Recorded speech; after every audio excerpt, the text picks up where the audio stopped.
La politique, c'est une flamme qui m'anime depuis mon enfance.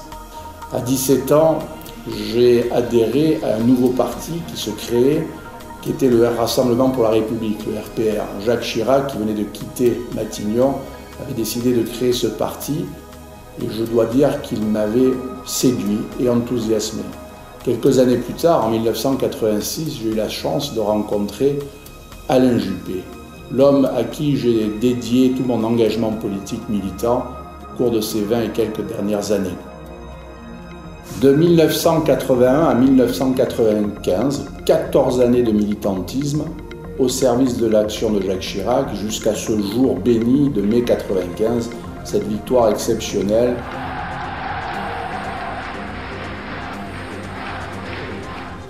Et entre-temps, en 1994, sur la pression de mes amis, comme on dit, je me présente au cantonal. Je suis challenger, j'ai mené un combat dont je me souviendrai toute ma vie et je gagne dans un mouchoir de poche. Et pendant 15 ans, j'ai eu l'immense honneur et privilège de représenter les habitants des quartiers de Pasteur, de Bory-Guillaume, de Jeanne d'Arc et de signer au sein de l'Assemblée départementale. J'ai mis beaucoup de passion à défendre ce territoire et je crois qu'ils ont apprécié le travail que j'ai accompli avec eux. Dans ce canton, j'ai été réélu 2 fois. Et la dernière fois à 100% parce que mon adversaire du premier tour a jeté l'éponge tellement la différence était importante entre nous deux. Pendant 10 ans, le président Charles Ginesi, un très grand président pour les Alpes-Maritimes, m'a témoigné de sa confiance en me chargeant de créer et d'animer une politique des sports pour le département des Alpes-Maritimes. Je l'ai fait avec beaucoup d'ardeur, parce que d'abord le sport est une passion de toujours, et puis parce que j'y ai rencontré des gens exceptionnels.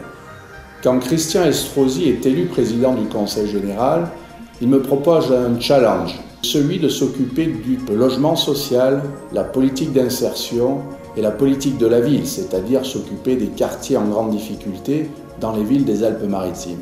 J'ai relevé ce défi. Nous avons fait ensemble des Alpes-Maritimes le premier département de France en termes d'insertion professionnelle pour les gens en plus grande difficulté. Cette expérience me sert aujourd'hui dans l'action que je mène pour l'emploi des Villefranchois. À 50 ans, je me suis dit qu'il fallait que je me consacre à ma terre natale, à mon village, à Villefranche-sur-Mer. J'ai donc décidé de tourner la page de ma carrière politique à Nice et de me mettre au service des Villefranchois et du premier d'entre eux, Gérard Gros-Goja.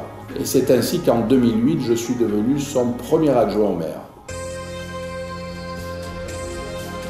Quand Jean-Pierre arrive au conseil municipal, la situation est telle que les projets qui étaient engagés étaient tous bloqués. 60 familles attendaient de pouvoir avoir un logement sur la Barmassa et depuis 13 ans, rien ne se faisait. Et grâce à son talent de médiateur, grâce à son talent de persuasion, il est arrivé à faire sauter tous les verrous. Et nous avons pu réaliser ces logements et remettre les clés à ces familles. Pour nous, c'était essentiel.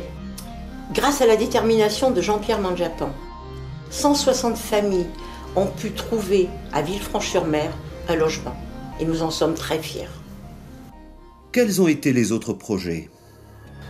Nous avons à Villefranche eu le chance inouïe d'avoir un observatoire océanologique qui regorge de jeunes talents scientifiques. Ces jeunes, ce sont des jeunes actifs qui vont pouvoir être logés et travailler à Villefranche. C'est pour cela que Jean-Pierre Mandjapan a aidé le logement de ces différentes familles dans le domaine de Rochambeau. Il a permis aussi de faciliter la construction de nouveaux bâtiments de logement pour des étudiants qui vont donc pouvoir commencer leurs études à Villefranche. Et enfin, un cas concret, il nous a aidé fortement à la protection par un balisage de la zone marine devant le laboratoire qui nous permet de travailler d'une façon agréable et sûre. Mais nous avons aussi imaginé le projet de la gare de Villefranche sur les délaissés de RFF, Réseau Ferré de France. Ce projet, je l'ai travaillé avec le promoteur que RFF a choisi après un appel d'offres national et j'ai obtenu que nous imposions la création d'un parking public de 120 places. Et j'ai aussi imposé la création de 14 logements pour actifs dont 75% seront affectés à des Villefranchois. Quand je pense qu'il y a 18 mois, Madame Duflot, ministre du Logement, avait imaginé de réquisitionner ces terres pour en faire un complexe immobilier bas de gamme.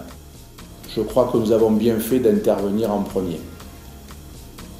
Cet immeuble administratif de la Poste illustre le manque de prospective des années 70. Pas adapté aux personnes à mobilité réduite. Combien de personnes âgées sont tombées dans cet escalier pour aller retirer une lettre ou un mandat à la perception? Et puis limiter le parking à la toiture. Cela suffisait pour le fonctionnement de cet immeuble administratif. Mais ça ne prenait pas en compte le déficit de parking pour le centre-ville, l'octroi, voire la vieille ville. J'ai donc négocié avec Postimo, la filiale de la Poste qui est propriétaire de la majorité de cet immeuble, un cahier des charges pour lancer un appel à projet qui intègre les 3 grandes problématiques de Villefranche. La construction de 20% de logements sociaux, où nous achèterons les droits de réservation pour maîtriser 70% de ces logements au profit des Villefranchois. Un parking public de 250 places qui permettra aux Villefranchois de devenir propriétaires ou locataires à des conditions privilégiées. Enfin, l'implantation en centre-ville d'une surface commerciale qui permettra aux Villefranchois de rester à Villefranche pour faire leurs courses. Au cours de l'été 2011, nous avons effectué un sondage. 71% des Villefranchois sont favorables à l'implantation d'une moyenne surface en centre-ville. Malgré les médisances de certains, une surface commerciale permet de redynamiser le commerce de proximité. Et ça va coûter combien aux Villefranchois?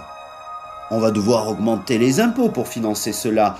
Eh bien non, tout ceci va se faire sans toucher à la bourse des Villefranchois, mais aussi sans endetter notre commune de manière à ne pas plomber les générations futures. Contrairement à ce que l'on vous dit, nous allons encaisser, grâce à la vente de notre participation, près de 5 millions d'euros. En plus des parkings, en plus du centre commercial. Quels sont les autres projets en cours? Nous avons en priorité le chalet Vignon, qui a été préempté lors de la première mandature de Gérard Gros-Goja. Le dossier fut enterré et ce chalet est devenu le palais de la Belle au Bois dormant et pire encore, le refuge des squatteurs.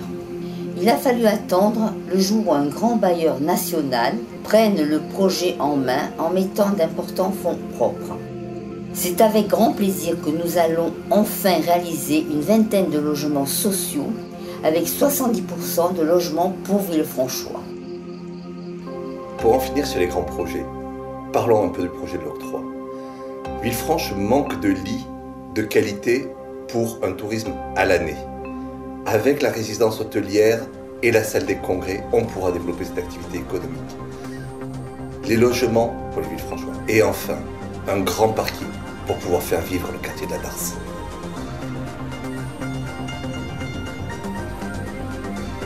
En matière de grands projets, les 3 opérations que nous avons imaginées pour le futur et le bonheur des Villefranchois sont quasiment bouclées. L'écoquartier, l'îlot de la Poste, le dossier de la gare, comme je vous en ai parlé précédemment. Et puis il y avait cet épineux dossier du logement social. Nous avons là aussi relevé ce défi avec succès. Cette politique volontariste a été encouragée par le préfet des Alpes-Maritimes. Nous sommes la seule commune du littoral à être sortie de l'état de carence.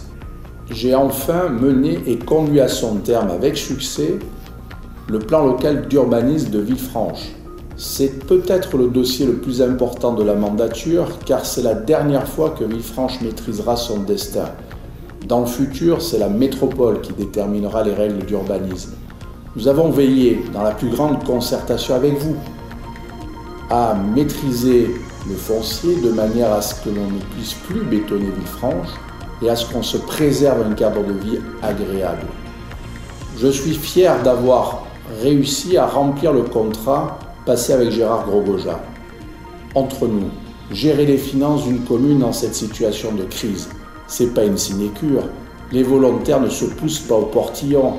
Mais j'ai pris cette mission avec sérieux et pragmatisme. Pas d'augmentation d'impôts, pas d'endettement supérieur. Je crois qu'aujourd'hui, je rends les comptes de la commune avec un certain satisfecit, car la Chambre régionale des comptes, qui a contrôlé 10 années de la gestion de M. Gros-Goja, notamment les miennes, nous a donné un quitus. Nous avons été nickel chrome ces 10 dernières années à Villefranche. Combien de communes peuvent dire cela? Il est des moments où une personne a rendez-vous avec son destin, son histoire, qui peut être celle de sa commune, de sa terre. Ce moment de conjonction des possibles est rare. Il convient de le saisir. Jean-Pierre est un enfant du pays, c'est un petit Villefranchois. Il est l'âme de notre ville. Ensemble, faisons gagner Villefranche. Votez Jean-Pierre Manjapan. Ensemble, défendons l'âme de Villefranche. Ensemble, faisons gagner Villefranche. Ensemble, votons Jean-Pierre Manjapan. Ensemble, faisons gagner Villefranche, faisons gagner les Villefranchois. Votez Jean-Pierre Manjapan.